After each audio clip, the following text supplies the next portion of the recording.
Jalan panjang bertahan hidup di tengah pandemi bukan suatu hal yang mudah untuk kita semua. Angka kematian yang mencapai 15.000 lebih jiwa membuat kita tak punya pilihan selain terus mengikuti instruksi pemerintah dengan kebiasaan baru, protokol kesehatan dengan 3M-nya, dan juga pembatasan sosial berskala besar. Namun itu tidak serta-merta mampu menjaga komitmen bersama. Pelanggaran demi pelanggaran kita saksikan terjadi di depan mata. Beberapa kasus terbaru pelanggaran protokol kesehatan pun hingga menyeret sejumlah nama terhormat, mulai dari petinggi kepolisian hingga pemimpin di daerah. Bahkan berujung pencopotan jabatan. Belum lagi perhelatan politik yang masih berlangsung di atas pro kontra masyarakat karena dianggap bertentangan dengan kondisi saat ini.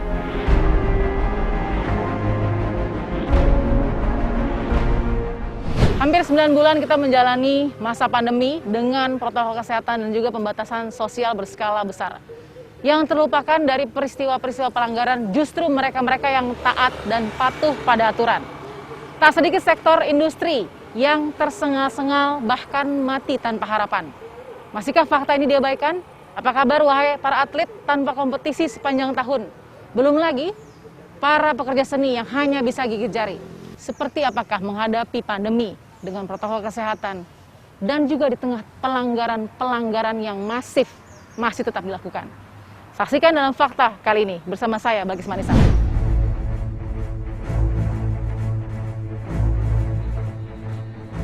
Bagaimana suara dari salah satu organisasi olahraga terbesar di Indonesia, PSSI, melihat sektor olahraga yang paling juga terdampak selama pandemi beberapa bulan ini?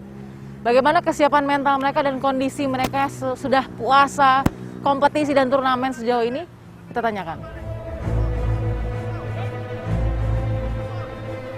Assalamualaikum. Halo Bang, apa kabar? Sehat? Baik. Ya. Alhamdulillah. Oke Abang, ini terima kasih dipinjam sedikit waktu yang nggak apa-apa nih. Pak Boleh. Ketum, apa kabar Pak Ketum? Alhamdulillah sehat. Gimana Bang sejauh ini? 9 months, 9 bulan. Ya. Aduh, ini gimana Bang suasana kebatinan PSSI ini, salah satu organisasi olahraga terbesar di Indonesia? Ya. Harus stop juga? Ya, kalau timnas ya mungkin Masih kita bisa ya ini Iya. yang masalah untuk kompetisi ya. Kita betul-betul terpukul ya. Betul. Kalau kompetisi berhenti, kemarin sudah mau jalan tapi belum diizinkan oleh Waduh. kepolisian, sebetulnya cukup menyulitkan bagi kita ya. Rasanya tuh bagaikan apa tuh Bang? Sepak bola tidak ada turnamen, tidak ada kompetisi tuh bagaikan apa kalau buat PSSI itu? Ya mungkin ini baru pertama kali ya. Iya. Karena memang situasi yang extraordinary, Iya. ada pandemi. Ya belum pernah terjadi mungkin ketua-ketua umum sebelumnya. Jadi pertama nih Pertama sejarah. kita harus bisa escape dari peristiwa atau kejadian ini ya, kita pelan-pelan terus. Ya kita ada opsi kalau bisa mungkin habis Februari kita bisa bergulir. Karena Desember nggak mungkin pilkada kan. Oke. Ya, Februari jadi. ya mudah-mudahan ini tergantung Pak Polisi. Ini salah satu yang taat aturan, patuh aturan gitu kan. Tapi di tengah-tengah itu juga kita tahu banyak sekali pelanggaran protokol kesehatan yang terjadi.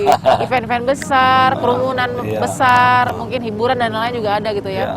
Di kafe waktu itu kan ada, terus kedatangan seorang tokoh juga datang.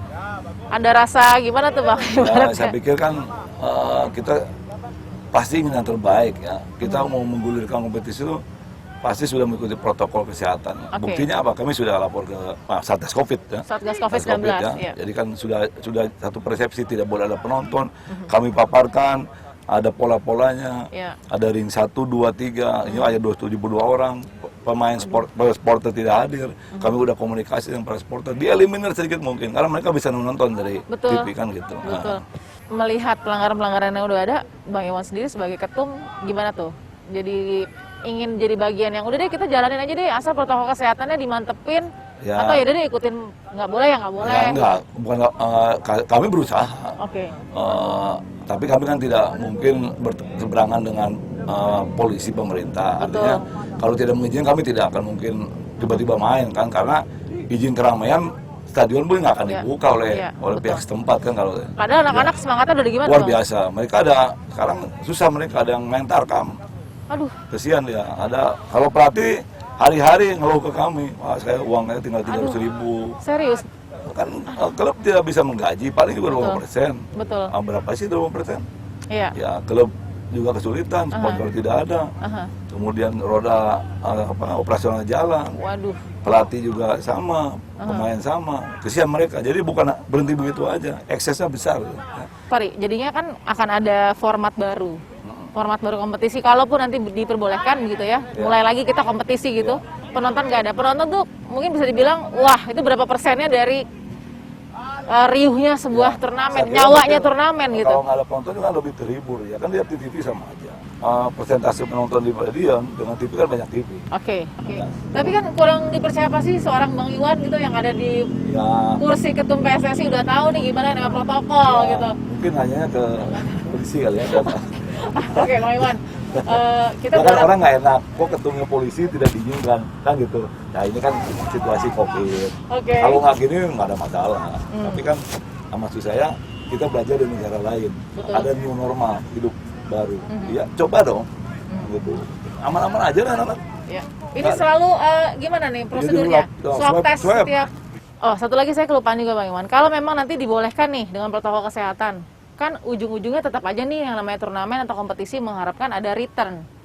Secara bisnis ada return juga kan harusnya. Dengan tidak ada penonton, gimana tuh caranya? Ya, paling sponsorship tidak dan lain-lain. Kalau biar tidak ada penonton, klub liga kan bermain. Sponsornya kan pasti ada ditempel. Betul. Ya. Tapi prediksi kerugian udah di benaknya Bang Iwan. Ada pemasukan yang tidak seperti kalau normal. Oke. Pemasukan tiket itu kan hak liga.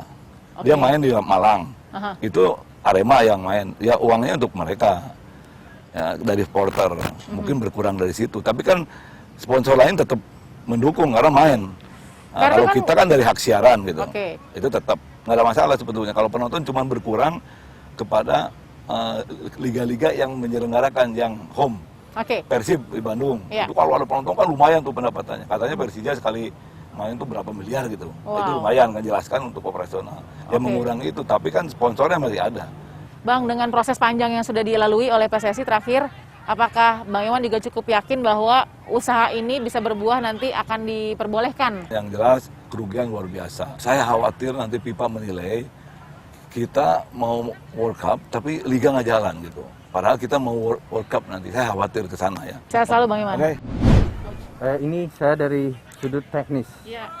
Yang jelas berlatih nggak bisa seperti biasa. Ya kan, ada protokol atau prosedur yang kita lalui. Tapi alhamdulillah dari TC pertama di situ kita belum tahu protokol kesehatan yang paling pas itu apa. Tapi sekarang semua berjalan lancar dan bahkan sudah seperti sebelum pandemi. Nggak ada halangan. Coach, tadi Pak Ketum bilang PSSI itu dapat timnas dari lihat liga gitu loh. Ada liga nih anak-anak yang bertalent tadi, ambil sekarang nggak ada sepanjang tahun, gimana? Ini yang saya sebagai Direktur Teknik dan Sintayong sangat menyesalkan tidak ada kompetisi. Kalau para pemain selesai TC, kembalinya kan pasti ke klub. Dan kita berharap dia berlatih di klub. Ini satu pemain cedera. Cedera itu bukan karena latihan di timnas, tetapi karena ikut tarkam. Yang di situ kontrol gamenya, wasitnya itu nggak jelas. Coach nggak bisa melarang tim untuk nggak tarkam. Kenapa Coach? Dilemanya di mana? Satu, orang butuh hidup. Karena di situ, ada uang, butuh makan. Karena di situ ada uang. Yang kedua, orang takut kehilangan touch. Pelatih takut kehilangan touch, tidak bisa melatih. Bagaimana melatih? Karena 1 bulan, 2 bulan tidak melatih, itu touchnya akan hilang. Apalagi pemain. 2 kali 24 jam dia tidak melakukan latihan, performa mulai menurun. Nah, ini yang mungkin secara teknis kita berharap kompetisi segera berjalan. Coach Indra, thank you. Coach Indra, terima kasih banyak. Sebagai Direktur Teknik juga ya dari Timnas U19 ya. Saya selalu, Coach.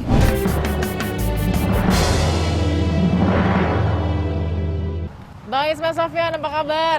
Alhamdulillah baik, Mbak. Kita sudah puasa berapa lama Bang Ismet yang dirasakan? Kurang lebih hampir 7-8 bulan kali ya. Dari awal pandemi memang kita sudah stop, artinya kita tidak menggelar latihan lagi. Kita memang diliburkan karena kondisi di Jakarta juga tidak kondusif. Artinya Jakarta di PSBB, jadi kita tidak boleh ada keramaian di... Yang dirasakan di batinnya Bang Ismet ya. Harus sabar nunggu tanpa kepastian tuh gimana Bang? Sebenarnya nunggu itu nggak enak sebenarnya. Sepakat Bang. Dengan kepastian seperti ini, kita sebenarnya pemain bola begitu lama tidak berkompetisi, begitu lama kita libur, sementara banyak pemain bola berkehidupan cuma di sepak bola. Jadi dengan tidak adanya kompetisi, aku pikir sangat prihatin lah untuk terutama pemain-pemain yang notabene berkarir di sepak bola.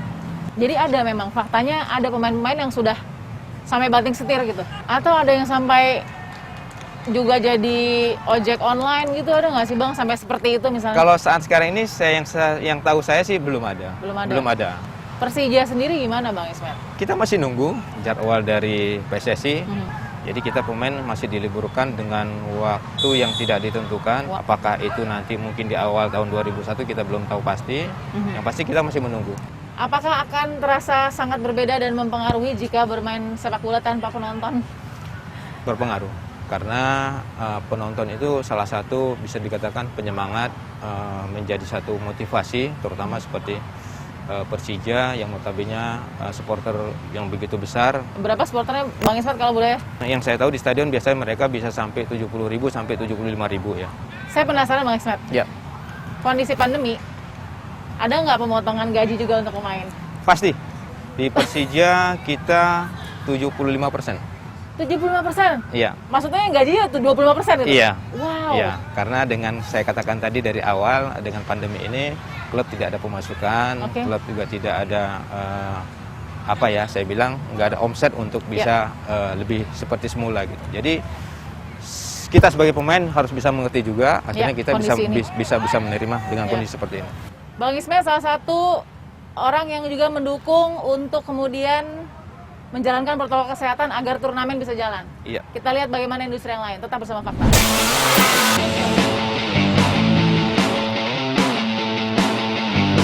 Pemandangan yang berbeda yang saya lihat di kawasan M Block Space Jakarta Selatan ini.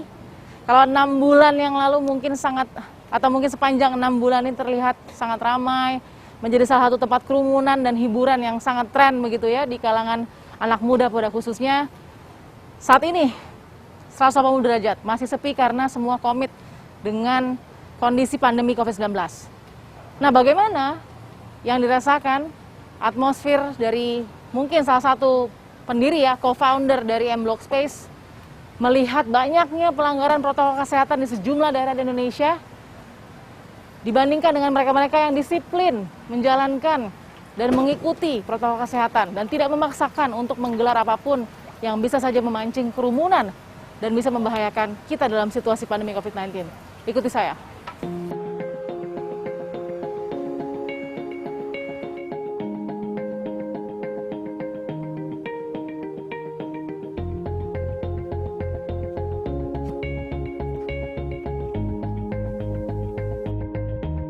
Mas Wendy, apa kabar? Halo, apa kabar? Sehat ya? Sehat, Aduh, sehat. Saya lihat dari depan M Block Space itu sepi. Ya, selama 6 bulan pertama itu kita udah bikin 100-an event. Ya. Dan sebagian besar tuh konser. Ini biasanya selalu full. Berapa kapasitas? Ini 500 orang berdiri, standing.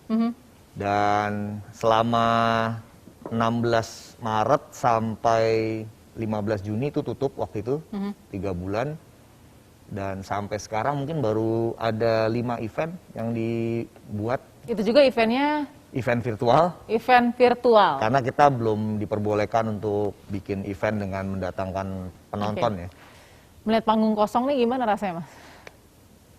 Ya miris ya, karena ya 6 bulan yang lalu atau katakanlah 7 bulan yang lalu itu tempat ini sangat rame. Kita tuh bikin konser hampir setiap hari waktu itu. Dan full banget. Dan ironisnya konser terakhir itu juga sangat rame, itu di tanggal 4 Maret waktu itu. Jadi itu konser terakhir yang diadakan di sini, dan sampai sekarang kita kalau ngeliat ini ya miris ya.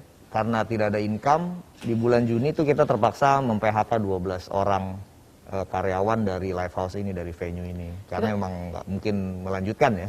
Saya garis bawahi tadi, kesehatan atau konser. Gak sedikit loh pelanggaran protokol kesehatan yang terjadi di Indonesia.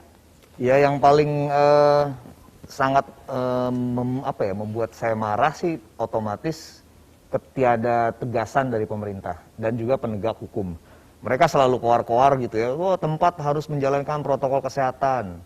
Tapi ketika ada ya tokoh-tokoh yang pulang dari luar negeri gitu kan dan diarak-arak pendukungnya, tidak ada yang dengan tegas bisa membubarkan. Padahal kita dulu ya tahu banget, banyak banget acara hajatan, resepsi, pernikahan yang dibubarin oleh Satpol PP gitu. Ini malah dikasih masker ya, berarti kan didukung gitu oleh pihak Satgas Covid. Perhelatan politik yang terjadi juga luar biasa loh Mas Wendy. Iya, Mas Wendy. Bukan cuma ormas kan yang kemarin bikin rusuh di jalanan gitu, tapi juga pilkada gitu. Kenapa pilkada itu masih dilanjutin gitu? Mas Wendy, thank you ya. Sehat-sehat Sama-sama. selalu. Thank Sabar you, ya Mas. Balkis. Terus berjuang. Oke, kita temukan fakta berikutnya.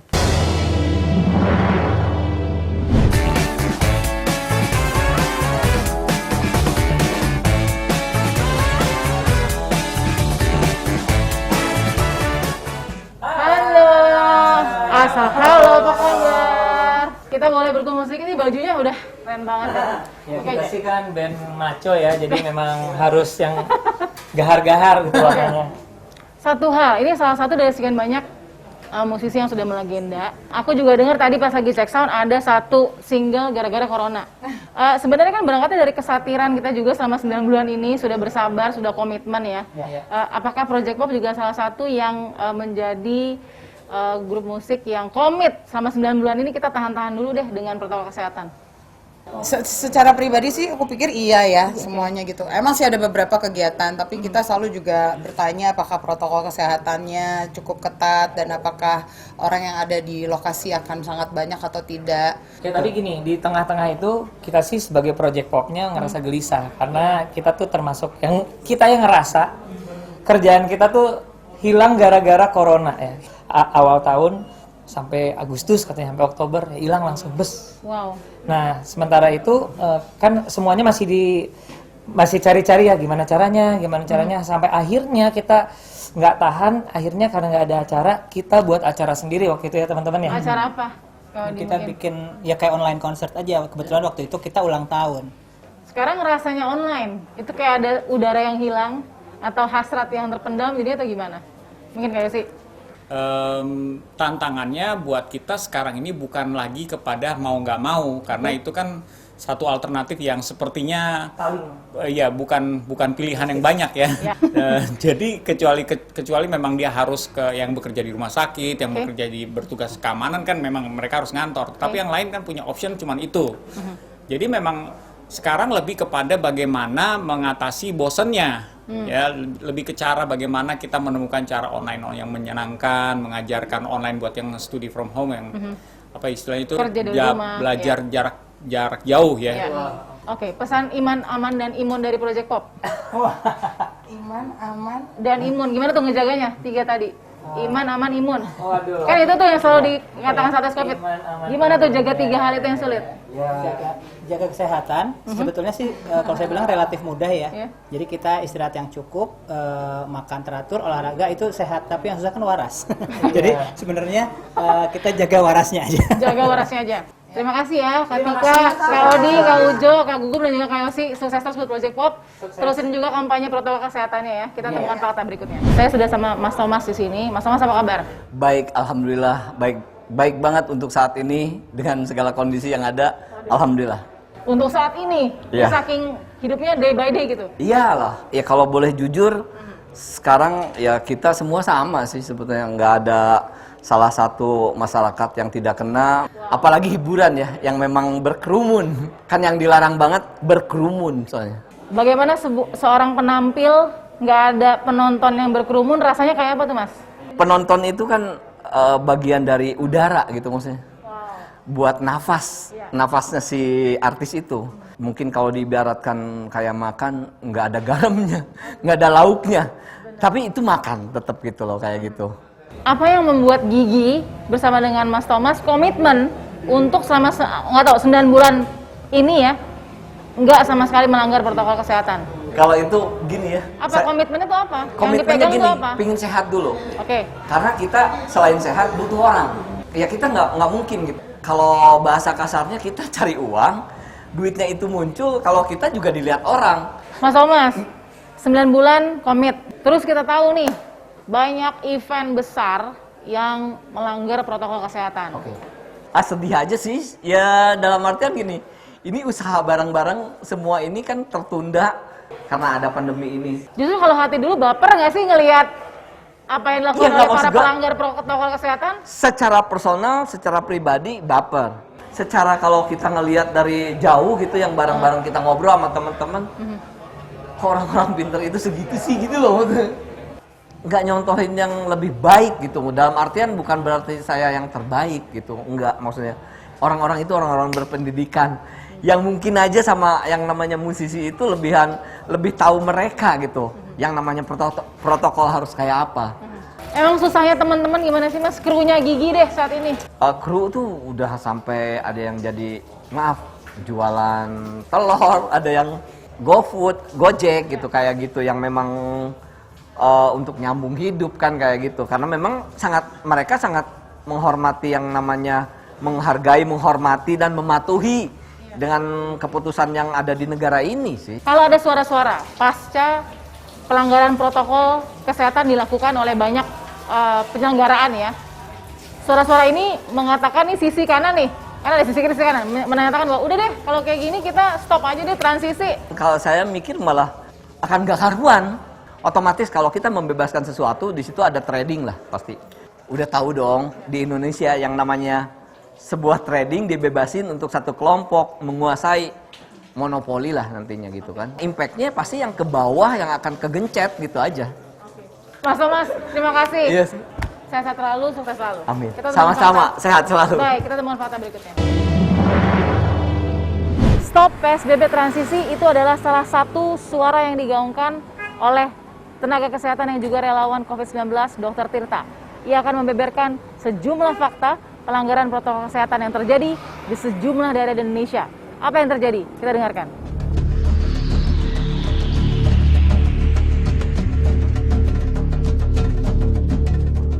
Oke, saya sudah bersama dengan Dr. Tirta. Kita lihat banyak postingan dari Dr. Tirta di sosial medianya, ya. Polisi tegaskan kerumunan massa soal pilkada, ya. Ini juga waktu itu masanya Gibran, ya. Dilindungi undang-undang. September nih, ingat aku. September, ya. Lalu kemudian Dr. Tirta juga yang mengejutkannya setelah banyak pelanggaran prokes atau protokol kesehatan di banyak daerah, sejumlah daerah Indonesia. Pilkada kayak kumpul-kumpul dan lain segala macam. Dr. Tirta malah menginisiasi untuk ya sudah batalkan saja, bubarkan saja transisi PSBB. Iya, benar. Padahal itu kita sudah mengingatkan, ayo kita hati-hati, paling nggak nge-keep APD atau edukasi mengenai vaskes lah, ruang isolasi. Tahu jawabannya Pak Pejabat? Makan nasi kucing. Itu menurutku dari awal aja sudah terlihat kita ingin membuat tenang masyarakat, tapi dengan cara meremehkan. Yang berakibat sekarang di bulan Oktober tiba-tiba ada demo omnibus tanggal 8 Oktober. Nggak ada sanksi apapun. Lalu ada kerumunan di Tegal, itu saya ngeritik, saya DM Pak Ganjar, yang akhirnya Pak Ganjar respon disanksi. Kerumunan di Waterboom di Medan, kerumunan McD Sarinah, kerumunan demonstrasi di berbagai tempat, sampai puncaknya konser musik atau live musik di Bekasi, tempat hiburan di Bandung, liburan di Jawa Tengah, liburan di Puncak. Mana sanksinya? Nggak ada kan? Nah, tiba-tiba di Jakarta kenapa kesorot? Karena Pak Anies mengukuhkan ada PSBB transisi. Di setiap daerah sekarang yang sangat hanya memperpanjang PSBB transisi itu hanya Pak Anies. Jadi otomatis Jakarta kesorot karena Pak Anies selalu mengukuhkan tesnya 3T-nya Pak Jakarta itu di atasnya WHO. Kesembuhannya bagus. Tiba-tiba datanglah yang di bandara. Itu kan tapi Banten ya? Banten. Pada waktu itu alasannya Satgas tidak menduga. Terus panitia juga nggak menduga. Wes lah, khilaf. Datang lagi yang Maulid. Pak Habib Rizik jelas mengundang di video. Yang akhirnya yang jadi pertanyaan masyarakat, sampean tuh PSBB. Kenapa ada keblongan seperti ini? Nah, yang PSBB aja bisa keblongan, apalagi yang nggak ada PSBB. Jadi kita minta keadilan aja. Mau tegas atau enggak? Kalau emang masih setengah-setengah, biar sama-sama enak, kita kembalikan aja kayak Taiwan. Kita kembalikan aja ke masyarakat. Kita kembalikan aja ke masyarakat, jaga diri masing-masing. Ya, terus buat pemerintah, supportnya fokus ke nakes saja. Jadi karena ini sudah nggak mungkin lagi PSBB transisi, support vaskes naskesnya ini yang di support habis-habisan, baik dari APD ataupun PCR-nya.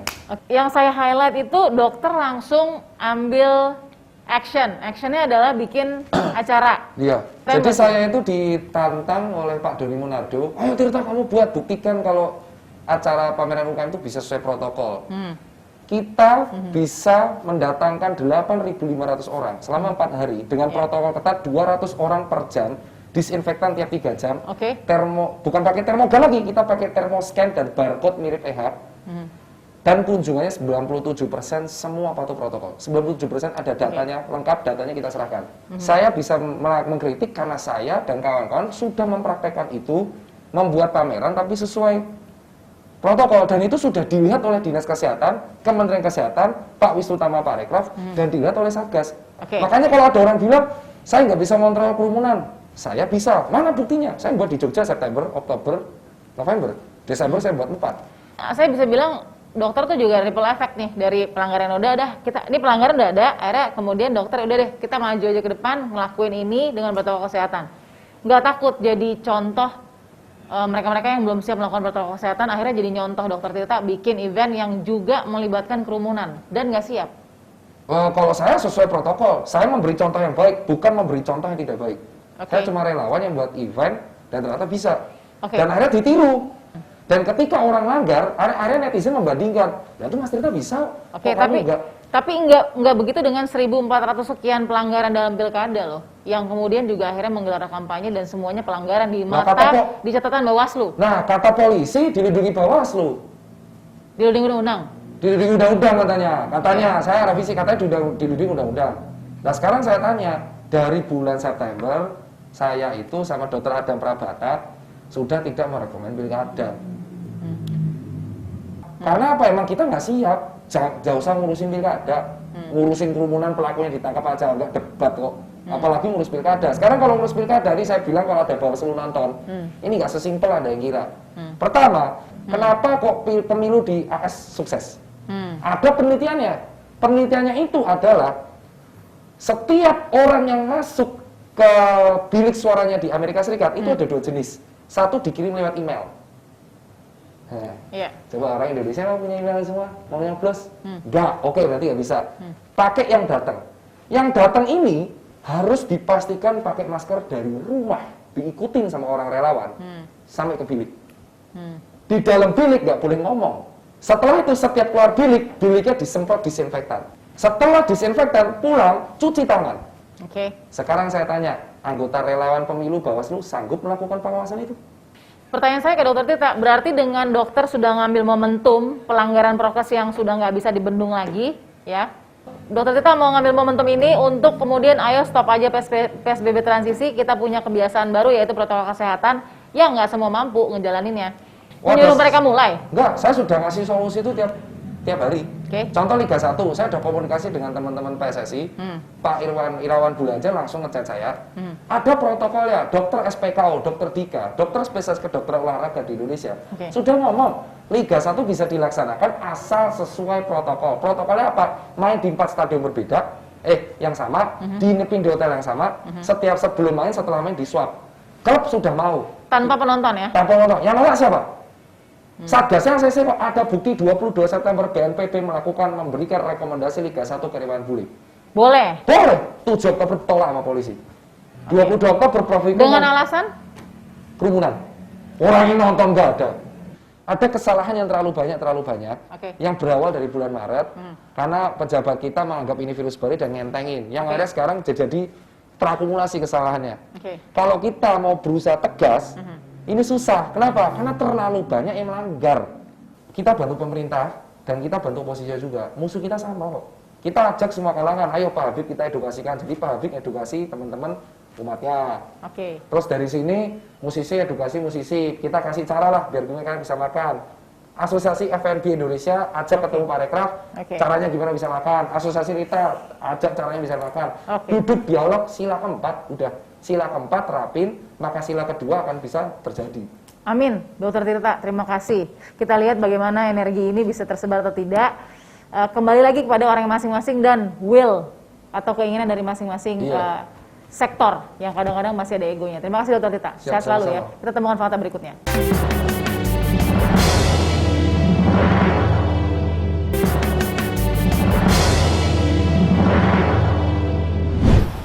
Dengan banyaknya pelanggaran protokol kesehatan pada tahapan pilkada, khususnya kampanye pilkada, apakah hanya Bawaslu Republik Indonesia yang bertanggung jawab untuk mengawasi pelanggaran-pelanggaran ini? Siapa-siapa sajakah yang seharusnya juga menjadi satuan tugas COVID-19? Kita dengarkan.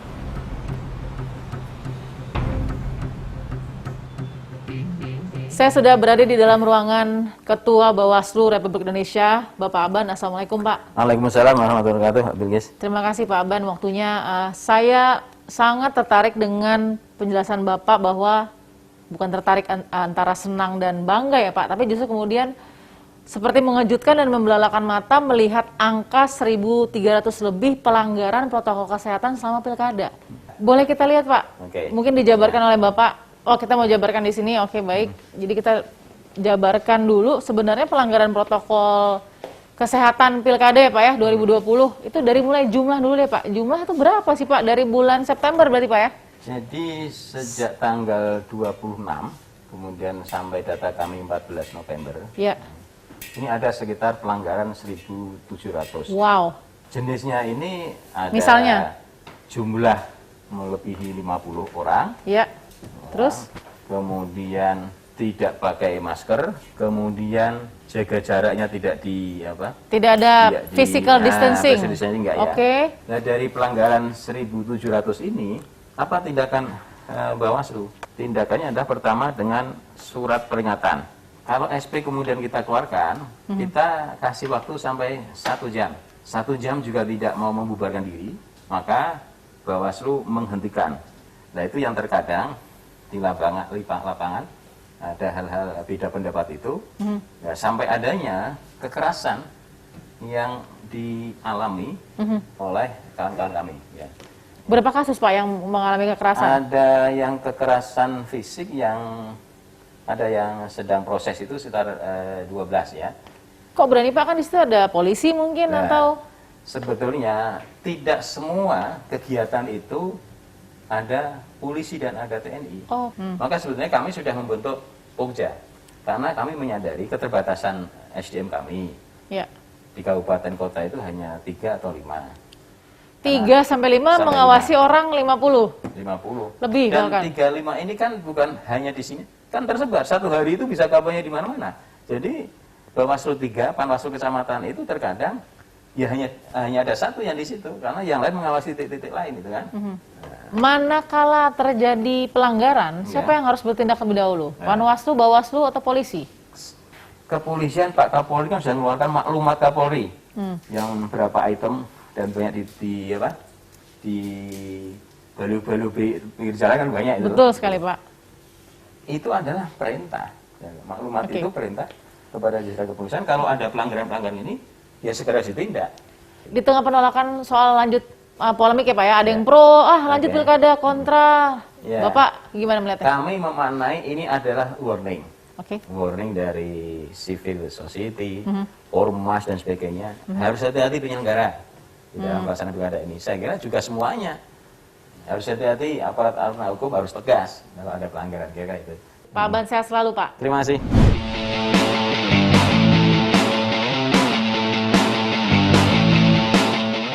Namanya siapa? Saya Nila.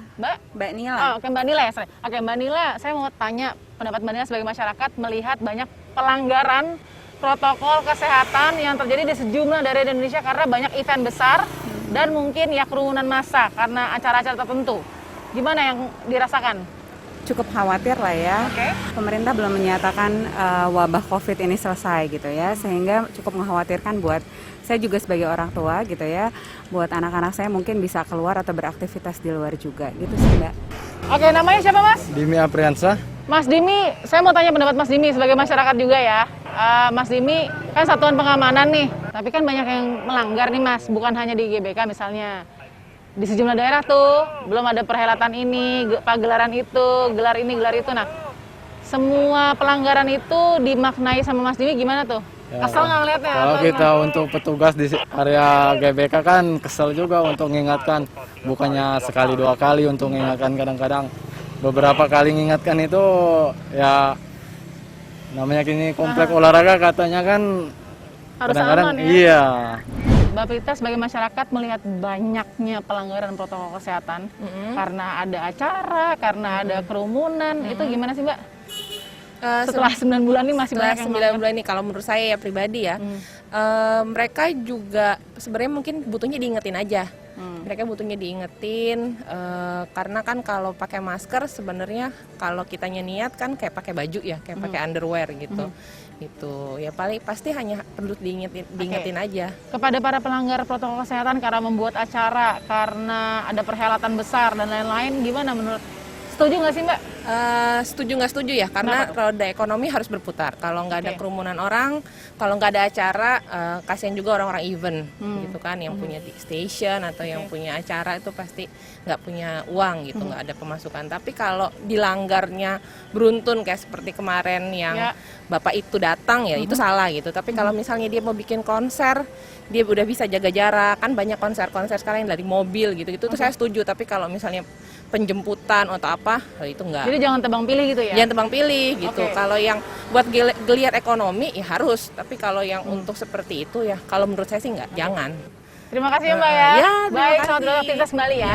Berkomitmen dalam menjaga protokol kesehatan di masa pandemi COVID-19 bukan perkara mudah. Kita masih akan menghadapi ketidakpastian selama keputusan soal vaksin yang akan digunakan belum juga diumumkan. Belum lagi angka penularan yang masih terjadi dan kematian yang terus kita lihat hari per harinya. Kita berharap ada penegakan terhadap para pelanggar protokol kesehatan dan juga kepastian menunggu kebiasaan baru, menunggu adaptasi hidup baru di dalam pandemi yang pasti belum usai ini. Saksikan terus Fakta setiap hari Senin pukul 21 waktu Indonesia Barat. Bersama saya, Balkis Manis.